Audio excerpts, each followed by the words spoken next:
ஒன்று தெசலோனிக்கேயர் அதிகாரம் 5.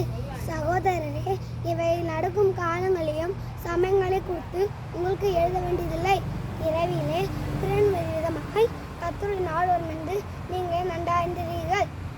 சமாதானமும் சௌக்கியமும் உண்டென்று அவர்கள் சொல்லும்போது கர்ப்பவதியாளுக்கு வேணே வருகிறது போல அழிவு சடுதியால் அவர்கள் மேல் வரும். அவர்கள் தப்பி போவதில்லை. சகோதரரே, அந்த நாள் திருநை போல உங்களை பிடித்து கொள்ள தகதாக நீங்கள் அந்த காலத்தில் இருக்கிறீர்கள் அல்லவே. நீங்கள் எல்லோரும் வெளிச்சத்தின் பிள்ளைகளும் பகையின் பிள்ளையுமா இருக்கிறீர்கள். நாம் இரவுக்கும் இருளுக்கும் உள்ளான அல்லவே.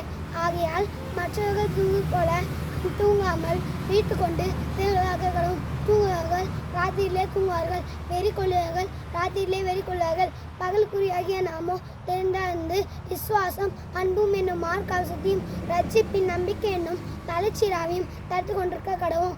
தேவன் நம்மை கோபாக்கெனக்கென்று நியமிக்காமல் நம்முடைய கர்த்தராகிய இயேசு மூலமாய் ரட்சிப்படுவதென்று நியமித்தார். நாம் வீழ்த்திருப்பானாலும் நித்திரந்தானாலும் நம்முடைய கூட நம் ஏகமாய் பிடித்திருக்கும்படி அவர் நமக்காக மாட்டாரே. ஆகையால் நீங்கள் செய்தபடியே ஒருவரை தேர்ச்சி ஒருவர் பக்தி விருத்தி உண்டாகும்படி செய்யுங்கள். அன்றியும் சகோதரரே, உங்களுக்குள்ளே பிரயாசப்பட்டு கர்த்தருக்கு உங்களை விசாரணை செய்யலாந்து உங்களுக்கு புத்தி சொல்லலை நீங்கள் மதித்து அவர்களுடைய கிரியை நிமித்தமும் ஆகிய மிகவும் அன்பாயணிகளும்படி உங்களை வேண்டுகிறோம். உங்களுக்குள்ளே சமாதானங்கள். மேலும் சகோதரரே, நாங்கள் உங்களுக்கு போதிக்கிறது என்னென்றால் ஒழுங்குகளுக்கு புத்தி சொல்லுங்கள், நினைச்சொலை தேற்றுங்கள், பலனை தாங்கள், எல்லாத்தையும் நீடி சாந்தமாக இருங்கள். ஒருவனும் மற்றவனும் செய்யும் தீமைக்கு தீமை செய்ய பாருங்கள். உங்களுக்குள்ள மற்ற யாருக்கும் எப்பொழுதும் நன்மை செய்ய நாடுங்கள். எப்பொழுதும் சந்தோஷமாக இருங்கள். இடையிடாமல் ஜபம் பண்ணுங்கள். எல்லாவற்றையும் சோதனையும் செய்யுங்கள். அப்படி செய்வதே கிறிஸ்து இயேசுக்குள் உங்களை குறித்து தேவனோடு சித்தமாக இருக்கிறது. ஆவி அவிழ்த்துப்படாதுங்கள்.